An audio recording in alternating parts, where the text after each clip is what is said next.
네, 반갑습니다. 김유재입니다. 네, 이번 시간은 여러분들과 근대 태동기 정치를 풀어나갈 수 있도록 한번 해보겠습니다.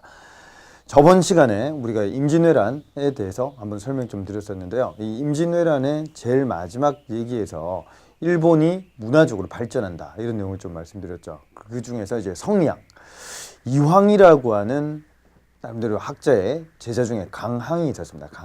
강항이 의병 활동을 하다가 나중에 잡히게 돼요. 그리고 일본으로 가서 일본 성리학에 영향을 주게 됩니다. 그러니까 일본 성리학은 이황의 그런 이론이다, 요거 하나 생각하시고, 도자기 이런 것들이 많이 발전하게 됩니다. 그리고 불탄 거 한번 얘기해 볼까요? 그러면 몽골 침입 때 불탄 거는 황룡사 구층 목탑, 이런 게 불타죠. 그 다음에 임진왜란 때 불타는 거는 불국사, 요거 기억하시고, 그 다음에 조선왕조 실록 사고가 처음 4개가 있었는데 그 중에서 전주사고 빼고 나머지 불타고, 그 전주사고에 있는 거를 나중에 묘양산까지 가지고 올라갑니다. 묘양산이 어디 있느냐고 하면 평양에서 더 위로 올라가서 그쪽에 묘향산이 있는데 거기 놔뒀다가 나중에 임진왜란이 끝나고 난 다음에 그걸 다시 5개로 나눠서 다시 이제 복사를 한다라고 하는 걸 기억을 좀 하시고, 그 중에 나중에 인조 때 이괄의 난이 일어나는데 그 이괄의 난 때 춘추관에 있던 또 책이 불탑니다. 그래서 4개 사고로 해서 계속적으로 와서 그게 지금까지 보존이 된다라고 하는 것도 기억을 좀 하시면 되겠네요. 문화 얘기할 때 한 번 더 좀 강조를 좀 드리도록 하고요. 자, 그러면 이제 임진왜란 이후의 내용부터 한번 좀 보도록 하겠습니다. 자, 왼쪽으로 한번 좀 보겠습니다. 자, 선조. 그 다음에 이제 광해군이 즉위를 하게 되는데 1608년에 선조가 이제 떡을 먹다가 약간 좀 체한기도 있고 이렇게 해서 결국 좀 있다가 1608년에 서거를 하게 됩니다. 이때 1608년에 선조가 서거할 때 그때 어이가 정말 침도 잘 못 넣는 어이가 없는 그 어이가 바로 허준입니다. 허준. 알았죠? 그래서 그 허준을 나중에 죽이자 이런 설이 많았는데 광해군이 끌어안아주고 광해군 2년에 만들어지는 게 바로 동의보감이 되겠습니다. 그렇죠? 자, 이거 동의보감 광해군 때 나온다, 기억을 좀 하나 해두시고, 자, 그러면 광해군이 선조 말부터 해서 이제 광해군까지 갈 때 그때 나름대로 이제 전후 복구 사업을 했다는 거죠.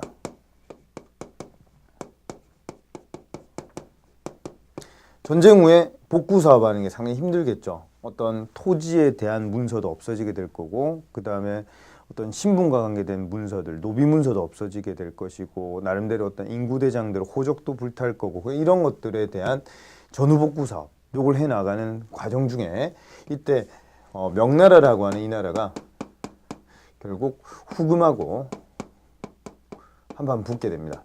자, 후금이 1616년에 나라를 세우게 되고, 그리고 이제 명나라하고 싸우게 되는데, 그 이전만 하더라도 이 여진이라고 하는 애들은 명한테 조공도 바치고 나름대로 이렇게 충성을 맹세하는 듯한 그런 모습을 좀 보였었는데 뒤에서 이제 뒤통수를 때리게 되는 거죠.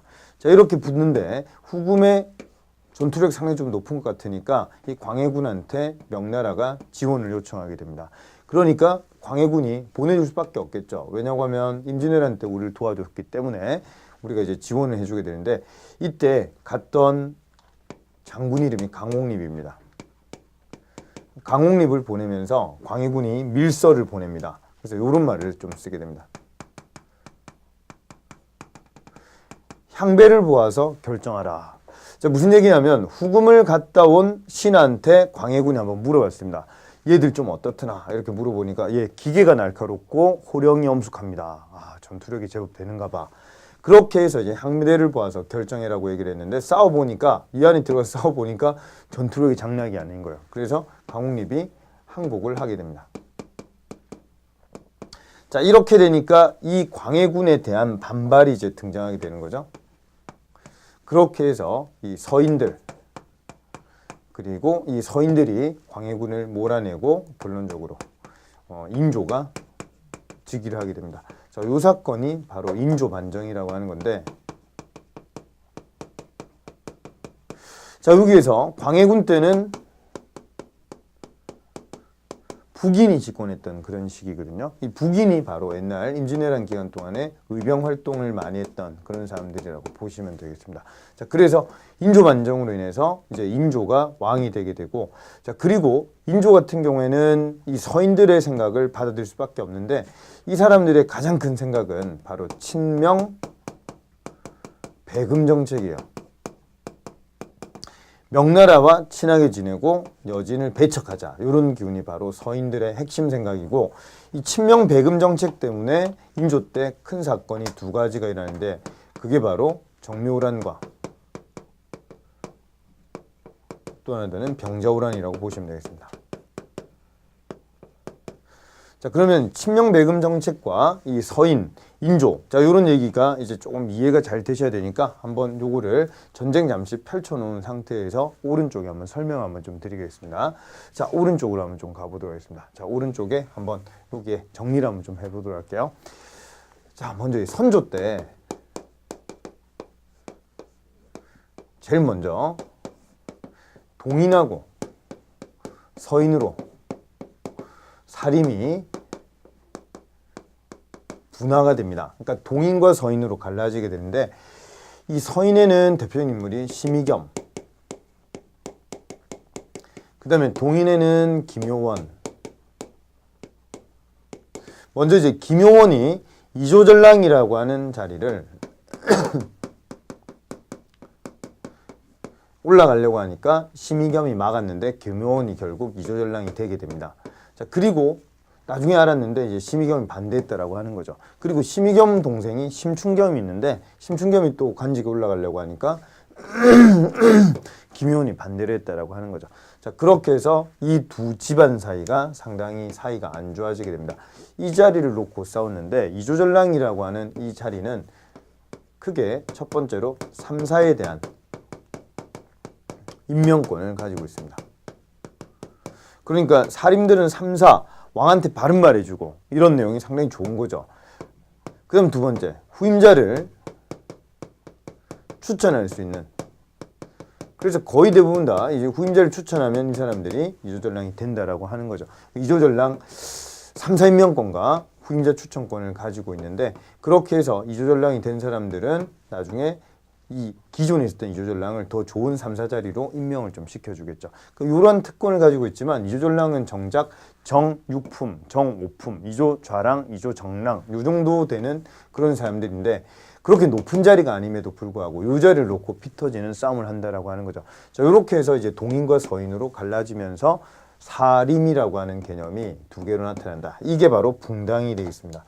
자, 붕당의 시작은 이조전랑 자리다. 이거 기억을 좀 하시고, 자, 그리고 조금 더 시간이 지나가지고요, 선조 때입니다. 역시 마찬가지로 동인이 두 개로 분파가 나타납니다. 하나는 북인이고 하나는 남인이 됩니다.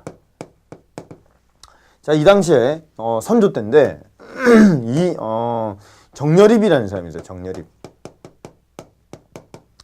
정여립이 원래는 이의 제자였었는데, 나중에 결론적으로 이는 어느 쪽이냐면 이쪽입니다.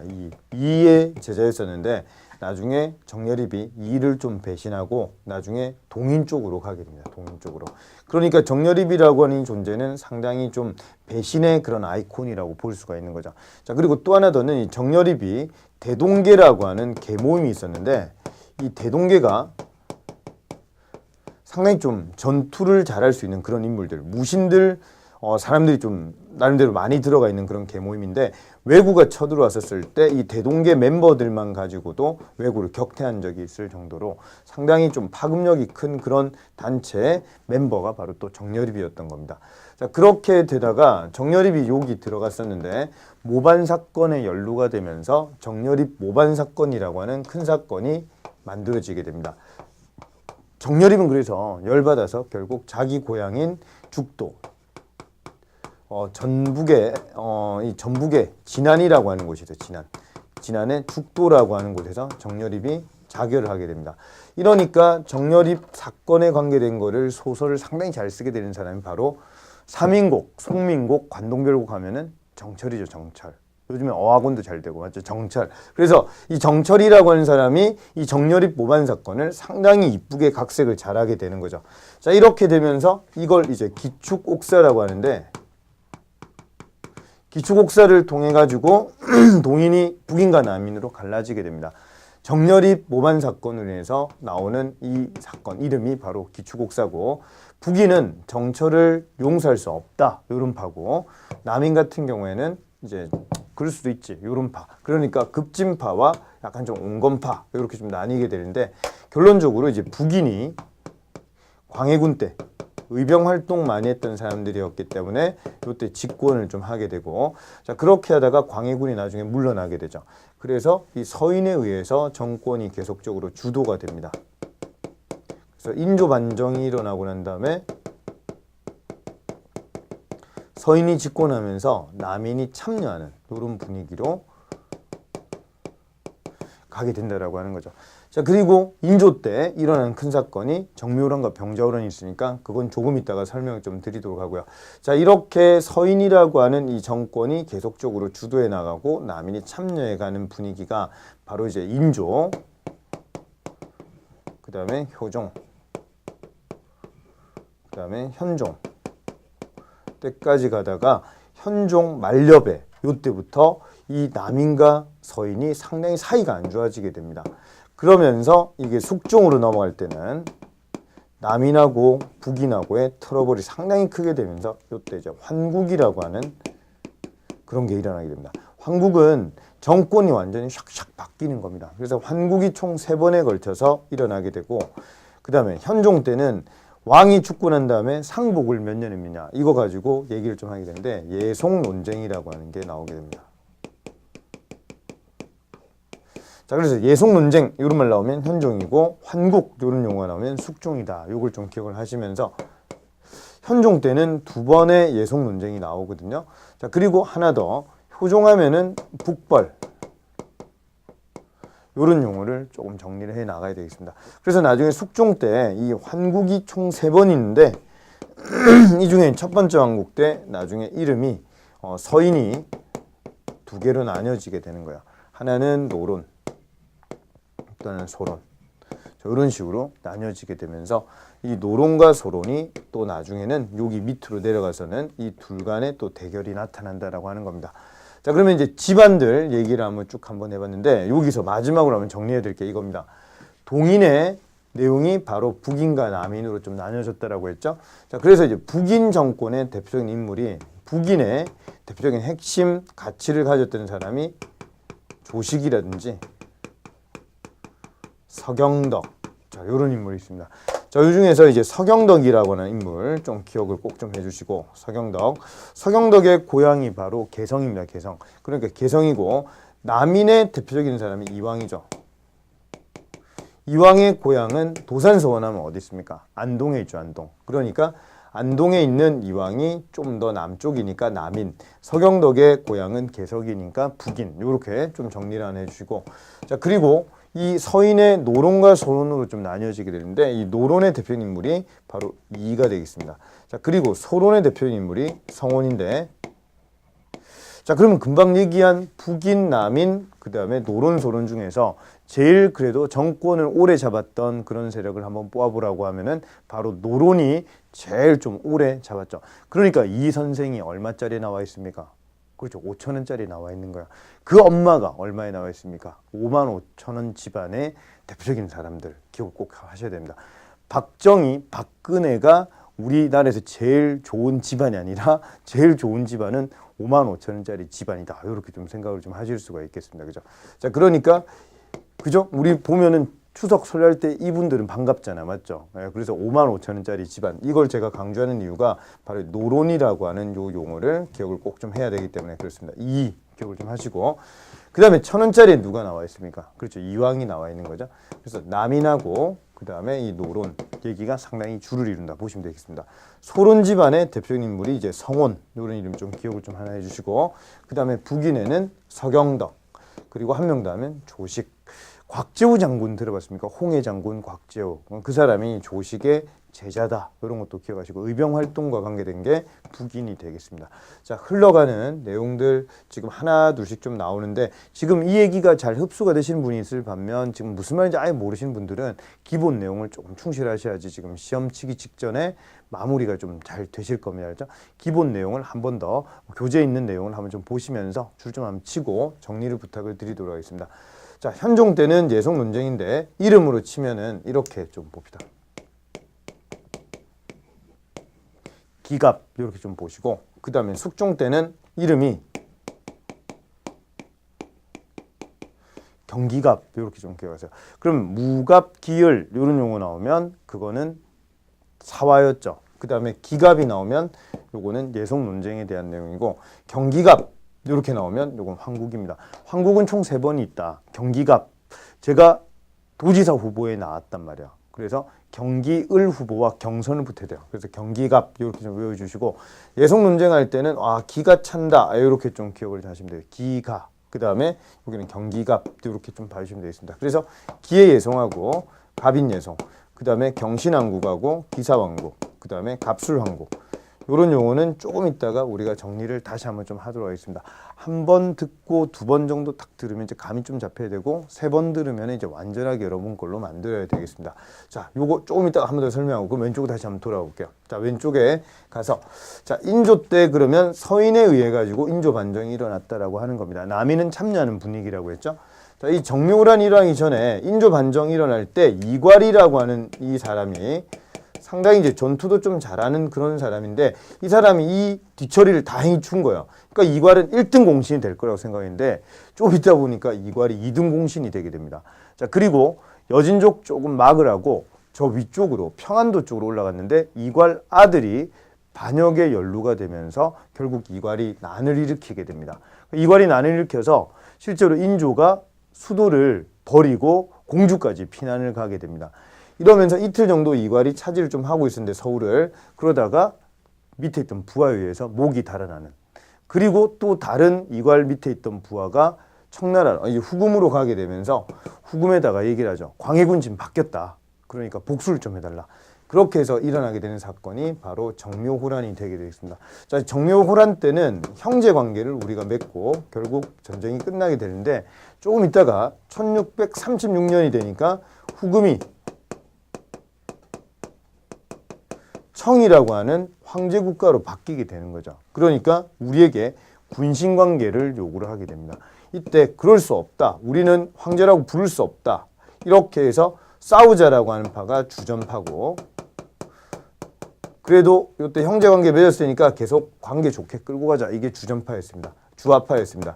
자, 처음에는 이런 분위기가 가속화가 되니까 이제 전쟁을 좀 해야 되겠다고 생각을 해서 병자호란이 1636년에 일어나는데 서울이 있으면 서울에서 한양에서 수도를 강화도로 옮겨가지고 이쪽에서 항전을 해야 되겠다 생각해서 세자하고 그리고 나름대로 이제 왕비하고 이쪽에 자식들은 이쪽에 다 보냈는데 나중에 나가가지고 가려고 하니까 이 위쪽에 벽제까지 벌써 와 있었던 거죠.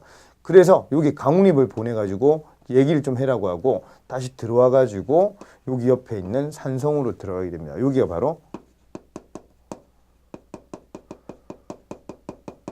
남한산성인 거죠. 그럼 남한산성은 원래 들어가려고 했던 목적지가 아니라고 하는 겁니다. 그렇게 해서 나중에 이 근처를 에워싸고 있는 상태에서 결국 식량도 거의 다 바닥이 나는 분위기고 그렇게 해서 이제 강화도가 함락되었다는 소리를 들으니까 인조가 남한산성에서 나와가지고 바로 여기 옆에 있는 삼전도에 가게 되는 거죠. 그래서 삼전도에서 굴욕을 당한다는 거죠. 큰절 3번 하고 작은절 9번 하면서 삼전도의 굴욕을 당하게 됩니다. 그래서 실제로 여기 삼전도가 석촌호수입니다. 석촌호수.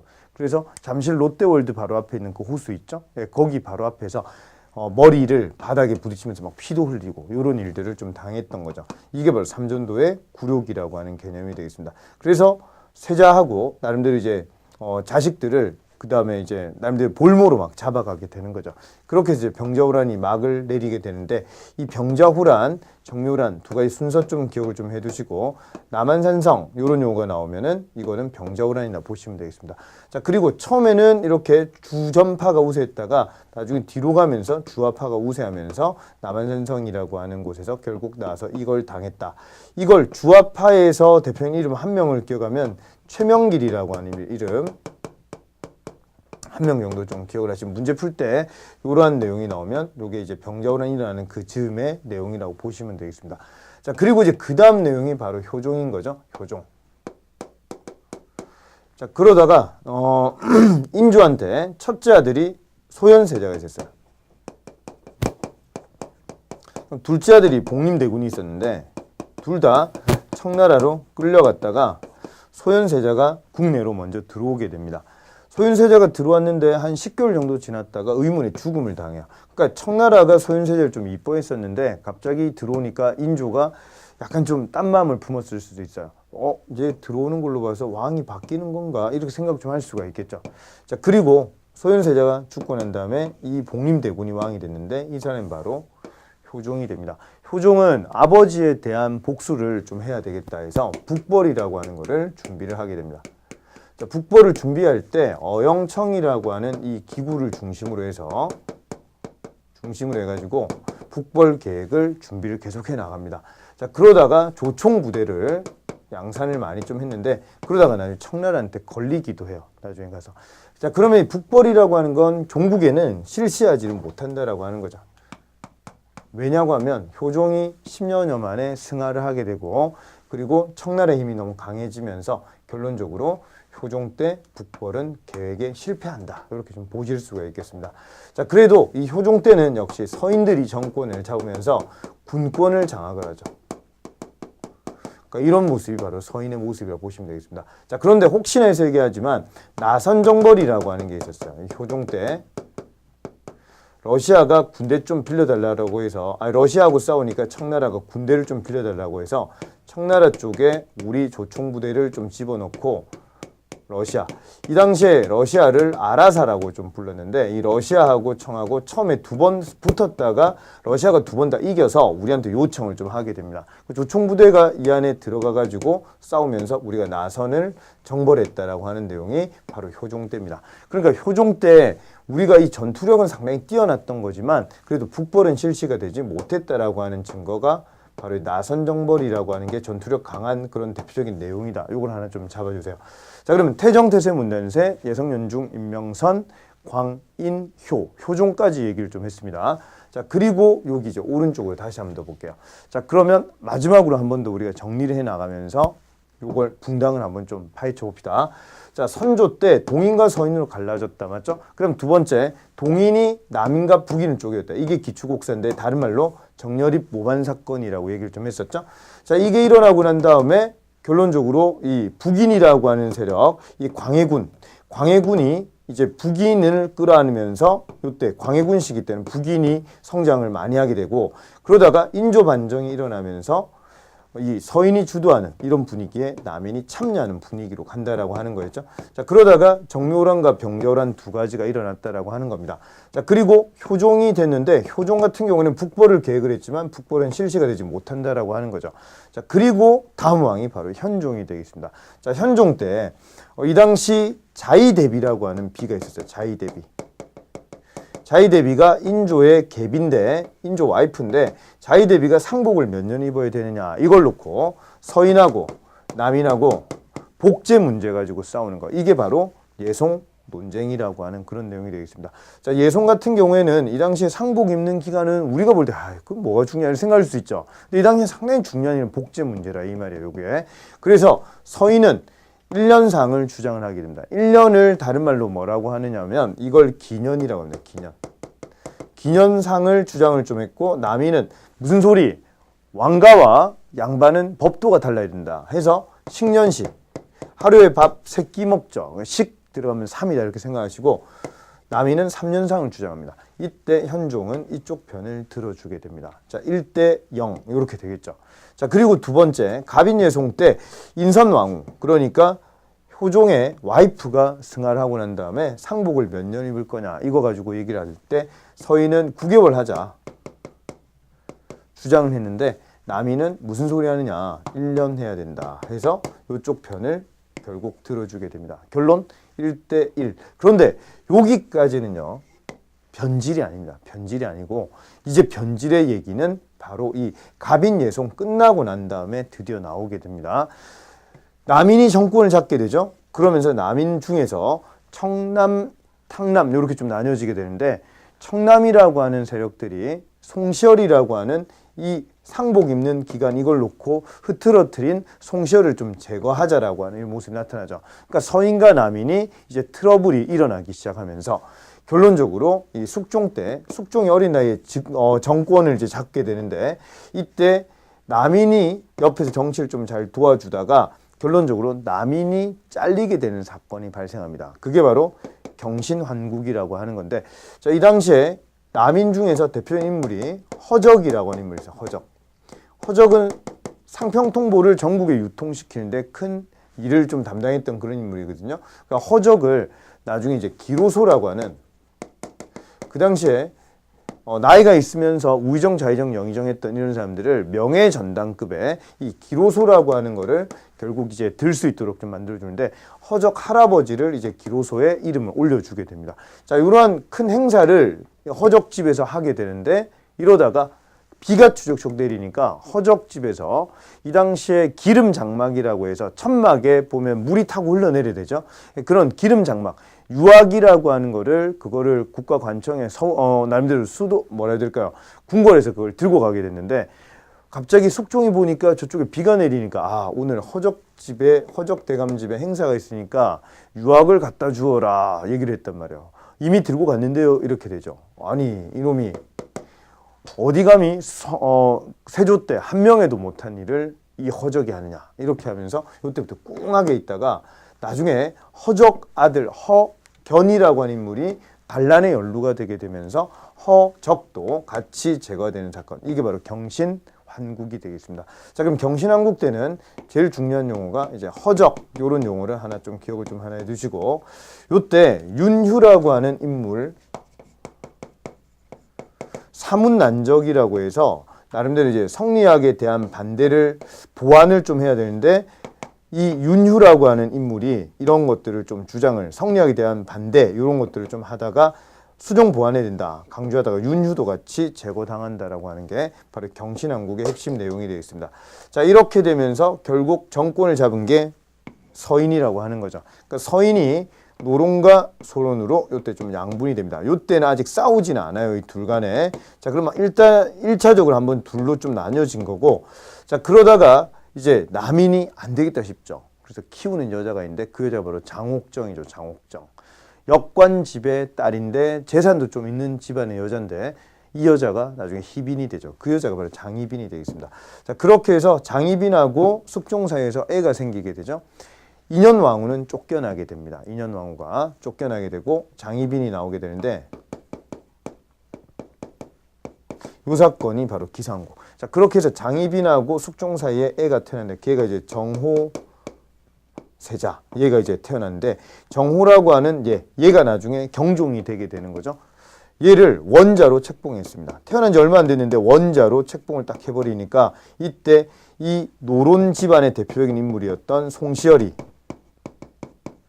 이건 시기상조입니다. 앞으로 앞전에도 이런 일은 없었사옵니다. 이렇게 얘기했다가 송시열이 사사당하는 이런 사건이 발생하게 됩니다. 한마디로 기사왕국에는 남인이 득세하게 되면서 이런 일이 있었다라고 하는 거죠. 그죠? 자, 그러면 한 번 더 정리해보면 서인이라고 하는 세력이 요때 승리를 거뒀고 요때 서인, 요때 남인, 요때 서인, 요때 남인 이렇게 가게 됩니다. 자, 그럼 여기까지는 1대1, 1대1이었죠. 자, 그러다가 장희빈이 상당히 잘했었는데 그러다가 숙빈 최씨라고 하는 여자가 이제 나오게 되는 거예요. 무술이었었는데 나중에 숙빈이 되죠. 이 최씨 여자가 어느 날 저쪽 숙종이 궁궐을 이렇게 지나고 있는데 밤에 불이 보이는 거. 그래서 한번 가보니까 정화수를 떠놓고 거기 기도를 하고 있는 거죠. 너 왜 여기서 있느냐 하니까 오늘은 인현왕후 생일입니다. 얘기를 하죠. 그래서 인현왕후가 매우 보고 싶다. 이렇게 얘기를 좀 하니까 결론적으로 이번에는 이 숙빈 최 씨하고 사이에서 또 애가 또 생기게 됩니다. 얘가 나중에 영조가 되게 된다라고 하는 거죠. 자, 그러니까 엄마가 원래 무술이 출신이었던 최 씨였기 때문에 영조는 나중에 궁궐에다가 육상궁이라고 하는 궁궐을 나중에 좀 그 육상궁이라는 건물을 좀 만들어서 엄마에 대해서 찬양을 상당히 좀 많이 하게 되는 이런 모습도 나타난다라고 하는 겁니다. 자, 어쨌든 이 숙빈 최 씨하고 이 사이에서 또 애가 생기면서 장희빈이 오히려 이제는 또 쫓겨나게 되는 거죠. 그러면서 쫓겨났던 인현왕후가 컴백을 하게 됩니다. 자, 그러면 여기서 한 가지 우리 봐야 될 게 숙빈 최 씨는 역시 인현왕후와 똑같이 서인 계열이라 보시면 되고, 그러면서 이때 다시 서인이 득세하고 남인이 완전 몰락해버리는 사건, 여기까지가 바로 환국 얘기가 되겠습니다. 자, 그런데 조금 있다가 인현왕후가 죽어요. 그래서 왜 죽었지 이렇게 생각하고 있었는데 사람들이 이제 소문을 내기 시작하는 거죠. 이 장희빈이 취선당이라고 하는 건물에서 인형에 칼을 꽂는다든지 아니면은 활을 쏴서 그 그림 그려놓고 인현왕후 그림에다가 활을 쏜다든지 이런 것들을 좀 하게 됩니다. 자, 이렇게 되면서 장희빈이 죽였다 이렇게 되게 되는 거죠. 이렇게 되면서 이제 사약을 받게 되는데 이런 내용을 이제 무고의 옥이라고 합니다. 자, 이때 장희빈이 사약을 순순히 안 받았다라고 하는 거죠. 그래서 사약을 내리니까 뿌리치고 그리고 난 다음에 숙종이 오게 됩니다. 그래서 넌 죽어야 된다 얘기를 하니까 그러면 마지막으로 애라도 한번 좀 보자. 그렇게 해서 애 좀 불러달라. 얘를 이제 부른 거죠. 그리고 난 다음에 끌어안고 엄마가 히스테리를 부리기 시작하는데 그때 거기를 확 잡아버리죠. 맞죠? 그렇게 되면서 나중에 자식이 없는 상태로 또 죽는다. 그런 게 이제 경종에 또 대한 내용이고, 나중에 이제 경종이 왕이 되면서도 몸이 상당히 좀 안 좋은 거죠. 어떤 정신적인 스트레스가 상당히 좀 강했다라고 볼 수가 있을 겁니다. 그죠? 자, 이러한 분위기 속에서 결국 이제 숙종 뒤에 이제 경종이 된다라고 하는 그런 내용이 되는데, 그러면 숙종 때는 환국이라고 하는 사건이 상당히 좀 크단 말이에요. 요걸 다른 말 바꾸면 일당 전제화라고 얘기할 수 있습니다. 하나의 당이 전제, 힘이 상당히 강해진다. 요게 바로 환국. 환국을 하면서 나름대로 이제 탕평책 이런 것들을 실시를 좀 해보려고 했지만 이런 게 최초의 탕평책은 숙종 때라고 보시면 되겠습니다. 이런 것들이 잘 되지가 않았다라고 하는 거. 자, 그리고 이제 그 뒤에 이제 나올 사람이 바로 경종이죠. 자, 경종이라고 하는 이 시기의 가장 큰 특징은 처음에 소론이라고 하는 사람들이 경종을 밀었었어요. 그래서 처음엔 소론이 주도했던 경종이 왕이 되었었는데 오히려 이 영조를 지지했던 세력이 바로 노론이었습니다. 그러니까 처음에는 노론이 힘이 강했던 게 아니라 소론의 힘이 강했는데 경종이 제위하고 4년여 만에 죽게 되는 거죠. 자, 그러니까 영조가 이제 왕이 됐는데 영조가 왕이 되고 난 다음에 이인자라고 하는 인물이 결국 난을 일으키게 됩니다. 이 경종의 죽음에는 영조와 노론이 밑에 깔려 있다. 그러니까 이런 세력들을 제거해야 된다 해서 이인자의 난이 청주에서 일어났는데 이인자의 난이 힘이 너무 강해가지고 영조가 상당히 고민을 많이 하고 있었는데 결국 이인자의 난이 진압이 되게 되고 이 수급을 가지고 올 때 영조가 버선발로 나가서 수급을 받았다. 모기조목 그거를 받을 때 버선발로 나갔다라고 얘기를 합니다. 자, 그러면서 이 영조는 초창기에는 이 정당이나 저 정당이나 이렇게 나름대로의 세력을 좀 균형 있게 한번 좀 해보려고 했는데 이런 게 좀 잘 안 되고 그러면서 오히려 이제 붕당이라고 하는 걸 좀 없애야 되겠다 이런 생각을 좀 가지게 되죠. 그래서 본격적인 탕평책이 실시가 되게 됩니다. 그래서 성균관에다가 탕평비도 세우게 되고 그 다음에 이 당시 탕평채라고 해서 비빔밥 개념의 그런 음식도 다 섞어서 이렇게 먹자라고 하는 이런 개념의 내용들이 좀 나온다라고 하는 거죠. 자, 그 다음에 영조하면은 반드시 정리해야 될 게 균역법입니다. 균역법. 균역법은 군포를 군대 안 가는 사람이 군포를 두 필을 납부를 하면은 이제 군대를 안 가게 됐는데 군대 가야 되는 사람이 두 필을 납부하면은 군대를 안 갔는데 두 필이 너무 많다. 그냥 한 필만 납부하자. 이게 바로 균역법이 되게 됩니다. 자, 균역법에 대한 내용은 나중에 경제회계사무소 좀 더 배우고요. 자, 그리고 이거 말고 이제 속대전이라고 하는 법전이 나온다든지, 그 다음에 이제 속오레이라고 하는 국조 오레이의 업데이트판, 경국대전 업데이트판 이런 게 나오게 되고, 그 다음에 동국문헌비고라고 하는 한국학 백과사전도 나오게 됩니다. 자, 그리고 청계천을 준설 작업을 하는 거죠. 청계천 제일 밑바닥 흙들을 다 퍼내고, 이거 할 때는 노임을 주면서 실제로 일을 부렸는데, 이 청계천 준설 작업을 하면서 민간에 이제 돈도 많이 좀 풀리게 되고, 그리고 이제 뭐 그 추어탕 같은 거 이렇게 좀 팔아도 되게 이렇게 좀 했다라고 하는 겁니다. 청계천 준설 요런 용어가 나오면 요거는 영조 얘기라고 좀 보시면 되겠습니다. 그리고 삼심제라든지 그 다음에 어떤 극형들 이런 것들을 좀 안 하게 되고 삼심제를 좀 실시한다 이런 거죠. 능지처참 이런 것도 좀 없앤다든지 이런 내용이 영조 때라고 보시면 되겠습니다. 자, 그리고 영조 아들이 사도세자였었는데 사도세자를 쌀 뒤에 갇혀서 죽게 만들죠. 그리고 그 사도세자, 다른 말로 장헌세자의 아들이 정조인데, 정조가 이제 나름대로 똑똑하다는 생각이 좀 드니까 자기 아들 중에서 실제적으로 이 영조 같은 경우에는 사도세자, 다른 말로 장헌세자, 이 아들이었던 정조를 진종이라고 하는, 원래 이제 첫째 아들이 있었어요. 그러니까 장헌세자 위에 진종이 있었는데 진종 쪽으로 넣어버리는 거죠, 정조를. 양자로 좀 입적을 시키면서, 이 진종은 나중에 추대가 된 그런 이름이기 때문에 진종이라고 이름을 좀 씁니다. 그래서 정조를 진종 아들로 이렇게 넣어놓고 왕세제로서, 왕세손으로서, 왕의 손자로서 이렇게 데리고 있다가 결론적으로 왕자리를 이제 주게 되는데, 주기 전에 절대 너는 노론한테 뭔가 노론 집안을 없애든지 이런 거는 좀 안 했으면 좋겠다 얘기를 하니까 할아버지 알겠습니다 하고 정조가 왕이 되게 되는 거죠.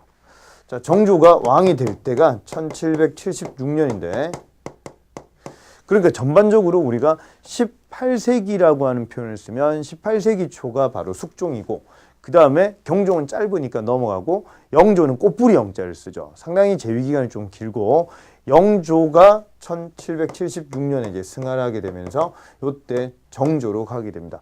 자, 정조가 재위하는 첫날 이런 얘기를 하게 되죠. 나는 사도세자의 아들이다 이런 얘기를 하는 거죠. 그때 사도세자를 죽이자라고 했던 노론 세력은 완전 온몸에 뭐라 그럴까, 털이 확 다 일어서겠죠. 아, 이제 죽는 건가 이런 생각을 막 가지게 되겠죠. 그런데 할아버지가 약속을 했기 때문에 그런 거는 하지 않는다라고 하는 겁니다. 자, 그리고 정조는 규장각이라고 하는 문안 기능을 가진 그런 기관을 좀 만들게 되고, 여기에서 이제 글 공부를 많이 좀 시킨다라고 하는 겁니다. 자, 그리고 이 규장각이라고 하는 곳에서 규장각은 어디냐면 창덕궁 안에 후원이 있는데, 후원 안에도 보면 주합루라고 하는 건물이 있습니다. 주합루 2층 건물에 보면 별처럼 빛난다라고 하는 이런 규장각이라고 하는 용어를 쓴 그런 도서관 개념의 학술 연구 기관을 만들고, 이게 바로 정조의 데스크에서 이제 포스를 낼 수 있는 그런 곳이라고 볼 수가 있고, 데스크 포스라고 보시면 되겠습니다. 여기가 규장각이. 자, 그리고 초계 문신제라고 해서 여기 이제 시험에 자주 나오죠. 우리 조선 전기 때는 세종, 조선 후기 때는 정조가 시험에 제일 많이 나옵니다. 그래서 초계 문신제라고 하는 거, 나름대로 이제 학자가 당하관 중에서 이제 좀 젊은 39살 미만으로 해서 좀 글공부 시켜야 되겠다 생각되는 사람들을 여기서 이제 키우게 되는데, 정조가 직접 이런 사람들을 키우게 됩니다. 여기 초계 문신제에서 가장 떴던 인물이 바로 정약용이라고 하는 거죠. 정약용은 정조와 실제로 일을 같이 한 시기는 한 11년 상간밖에 안 됩니다. 그 짧은 기간 동안에 엄청난 일들을 하게 되죠. 수원 화성부터 시작해가지고 많은 일들을 같이 해나간다라고 하는 겁니다. 그러니까 조선 후기에서 시험에 잘 나오는 포인트는 정조와 정약용이라고 하는 거를 꼭 좀 기억을 좀 해주시고, 자, 그리고 정조가 했던 일들 한번 좀 뽑아보면은, 자, 요때도 책들을 우리가 좀 만들었죠. 속오레이라든지 속대전이라든지 동국문헌비고, 속속 보여요, 요렇게 좀 하나 기억을 좀 해두시고, 이 정조 때도 정조의 호가 홍제 이런 표현을 좀 쓰게 됩니다. 그러니까 홍제전서 이런 말 쓰면은 정조의 문집들 모아놓은 거다 이렇게 보시면 되고, 그리고 정조에 또 호가 하나가 더 있는데 세 개가 있는데 그 중에서 하나만 더 얘기하면 이런 용어가 시험에 나온 적 있죠. 만천명월 주인홍이라고 하는 말. 그러니까 자기를 밝은 달이라고 생각해요. 만천하에 밝은 달이 비추게 내가 한번 해보겠다. 이런 말이 혹시 나오면 요거는 정조에 대한 그런 내용이 되겠습니다. 자, 정조는 또 이거 말고도 장룡령, 수원 화성에다가 장룡령을 만든다든지, 장룡령은 왕의 친위 부대를 말하는 거죠. 장룡령이라든지. 자, 그 다음에 이제 중요한 것 중에서 신해통공. 이게 경제할 때 한 번 더 설명 좀 드리겠지만, 아무 때나 장사하는 난전, 이거를 금지시키는 권리였던 금난전권을 없애는 사건이 바로 신해통공이 되겠습니다. 자, 신해통공을 통해서 노론에게 뒷돈되던 그런 시전, 유기전 같은 그런 상인들의 이권을 그걸 끊어버렸다라고 하는 거죠. 그래서 시전과 유기전 중에서 유기전만 난전을 금지시킨 권리, 금난전권을 좀 가지게 만든다라고 하는 게 신해통공이 되겠습니다. 자, 그래서 노론하고의 어떤 두뇌 플레이 이런 것들을 좀 많이 했던 인물이 바로 정조라고 하는 걸 같이 기억을 좀 하시면 되고, 이 당시에 규장전운이라든지 그 다음에 탁지지라든지 그 다음에 동문휘고라든지 이런 작품들이 이 정조 때 훨씬 더 많은 책들이 있지만 한 요 정도는 여러분들 좀 기억을 하고 있으면 좋을 것 같습니다. 자, 그리고 정조에서는 절대 빼놓으면 안 되는 인물이 바로 정약용이라고 하는 거죠. 정약용과 관계된 내용은 우리 문화 파트에서, 근대 태동기 문화에서 정약용 얘기가 나름대로 책이 500권이 있습니다. 근데 물론 이 사람이 정조 밑에서 활동을 할 때는 책을 많이 쓰지 못했겠죠. 그런데 정조가 1800년에 딱 승하를 하게 됩니다. 40대 젊은 나이에 이제 승하를 하게 되면서 그 뒤에 이제 순조가 왕이 되게 되는데 어린 나이에 즉위를 하게 되죠. 순조가. 그러니까 이때부터 해서 피비린내 나는 그런 천주교도들 처형하는 그런 내용들이 나오는데, 정약용은 종교로 서학을 믿지는 않았기 때문에 유배 가는 걸로 그쳤습니다. 단 18년 동안 유배를 갔죠. 그러니까 강진에 가면은, 전남 강진에 가면 다산 초당이 있는데 거기에서 약 18년 동안 정약용이 있었다라고 하는 겁니다. 그죠? 근데 이 정약용 자기 형은, 정약전은 형이 더 있는데 사남 중에서 이제 막내가 정약용이었는데 바로 그 위에 이제 정약전이라고 하는 이 형은 흑산도로 귀향을 가게 돼요. 그러니까 흑산도에서 할 게 없죠.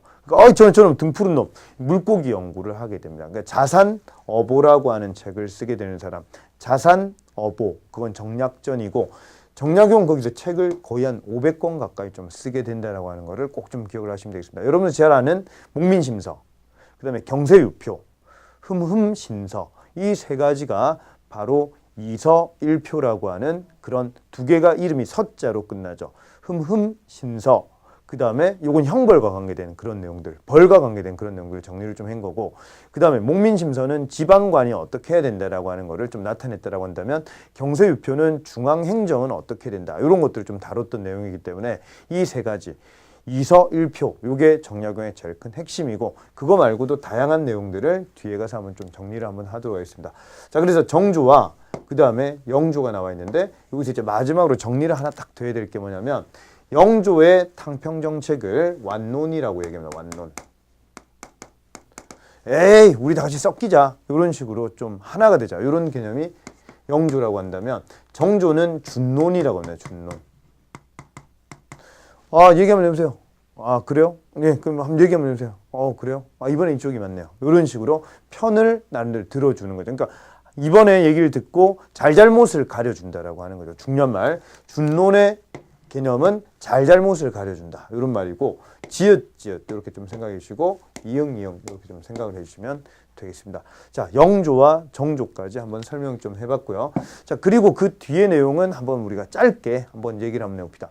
자, 비변사라고 하는 기구가 있었어요. 자, 우리 교재 근대 태동기 제일 첫 부분에 보면은 비변사가 처음 만들어진 건 중종 때고, 이게 상설 기구가 되는 거는 명종 때입니다. 그죠? 을묘외변 일어나고 난 다음에 상설 기구가 되고, 임진왜란과 병자혼을 거치면서 비변사의 힘은 점점점 강해지다가 효종실록에 보면 비빈 간택까지, 비와 빈에 대한 간택까지도 다 비변사에서 담당을 한다, 이런 내용이 적혀 있고요. 그리고 세도정치 기간, 이제 1800년에 정조가 승하하고 순조, 헌종, 철종 때는 안동김 씨와 풍량조 씨에 의해 가지고 나름대로 그 시기가 좀 다뤄진다, 이 말이죠. 그 시기가 외척들이 힘이 강한 시기, 세도 집안이 힘이 강한 시기, 세도정치, 이런 표현을 좀 쓴다라고 하는 겁니다. 자, 그리고 난 다음에 이 비변사가 세도정치 기간에 엄청 힘이 강해지다가 흥선대원군 때가 되어서 비변사가 1865년에 완전 혁파가 된다라고 하는 거. 그 비변사의 힘이 나중에 정치적인 거는 의정부로 가게 되고 군사적인 거는 삼군부라고 하는 곳으로 옮겨져 간다라고 하는 그런 내용이 나오겠습니다. 자, 그런 내용을 여러분들 기억을 좀 해주셨으면 좋겠고요. 자, 그 다음에 군사제도 중에서 우리 중앙군은 5위가 5군령으로 간다라고 하는 개념 생각하시고, 도가마, 어영, 총수금해와 이런 내용을 좀 배웠었죠. 자, 그리고 지방군은 우리 이름 세 가지, 진제속, 진관, 그 다음에 재승방략, 그 다음에 소고군 체제, 이 세 가지 같이 정리를 좀 하시면 좋겠습니다. 자, 그런 것들과 함께 이제 뒤쪽으로 한번 좀 넘겨보면 거기 이제 핵심 내용들 한번 좀 자세히 보시면은 붕당 정치 관련된 내용하고요. 우리가 정리를 쭉 한번 다 했었죠. 환국 이런 말 나오면 숙종이다. 경기갑 이런 용어. 그 다음에 예송 논쟁 이런 말 나오면 이름 자체가 기갑. 그래서 기해예송, 그 다음에 갑인예송. 요게 핵심이다. 이런 걸 좀 정리를 하시면 되겠습니다. 자, 영조와 정조까지 얘기를 했고, 세도정치 기간 때는 이거 하나만 좀 기억합시다. 왠지 그때는 뭔가 마술쇼가 있었어. 이렇게 좀 생각합시다. 매관, 매직 이런 개념이 있다. 이름을 생각합니다. 매관, 매직, 관직을 사고 파는 마술쇼, 매관, 매직 이렇게 좀 기억을 좀 하세요. 알죠? 자, 그리고 요때 이제 홍경래 난이라든지 임술 농민봉기가 있었는데 요것도 시험의 기출도가 매우 높기 때문에 사회 면에서 한 번 더 집중 조명을 하도록 하겠습니다. 자, 그 밑에 이제 병자호란, 북벌, 북학, 그다음 백두산 정계비 얘기 나왔는데, 백두산 정계비라고 하는 거는 서쪽으로는 압록강, 동쪽으로는 토문강이라고 하는 글이 적혀 있죠. 이 토문강이라고 하는 게 우리나라 입장에서는 그거는 토문강이라고 하는 용어는 송화강 지류라고 생각을 좀 했던 거고, 그리고 중국 청해 입장에서는 그거는 두만강이라고 생각을 하고 있다가 나중에 이게 약간 좀 뭐라 해야 될까요? 매듭을 안 짓고 그냥 가다 보니까 1909년 가서 간도협약 때 우리가 이 땅을 뺏기게 된다라고 하는 거 하나 기억을 좀 하시면 좋겠습니다. 자, 그리고 이제 그 북학이라고 하는 개념은 북벌의 반대 개념. 청을 배우자라고 하는 쪽이다. 이걸 생각을 좀 해두시고요. 자, 그리고 이제 마지막 얘기가 바로 일본과의 얘기였었는데, 거기에 이제 나오는 이름 중에 이제 기후약조가 만들어지게 되면서 우리가 그 포로를 약 3,500명 정도를 데리고 오죠. 유정이 가서 사명대사 가서 데리고 온다라고 하는 것과, 자, 또 하나 더 제일 밑에 보시면 이제 나오는 용어가 바로 이제 칙령 41호. 그 이전에 울릉도 쟁계, 이거와 관계된 인물이 바로 안용복, 동네 지역 출신 어부 안용복이 일본 건너가서 울릉도 독도가 우리 관할이라고 하는 거를 따내고 확실하게 일본의 인정을 받고 온다라고 하는 그런 내용이 숙종 때 역시 있었던 1695년에 있었던 그런 내용이 되겠습니다. 자, 그러면 만약에 두 가지 백두산 정계비든 또 한 가지 더 안용복 얘기든 둘 다 숙종 때 내용이라고 좀 봐주시면 되겠고, 1900년 10월 25일 날 나오는 칙령 41호, 이 내용은 우리가 근현대사 가서 한 번 더 설명을 좀 드리도록 하겠습니다. 자, 오늘은 여기까지 해서요. 오른쪽에 날개 부분에 보시면은 거기에 시험에 많이 나왔던 그런 기출도 높은 용어들 좀 잘 잡아주시고 이런 거 핵심 정리 잘 부탁을 좀 드리겠습니다. 네, 수고 많으셨고요. 다음 시간에는 경제 내용에서 찾아뵙겠습니다. 네, 수고하셨습니다.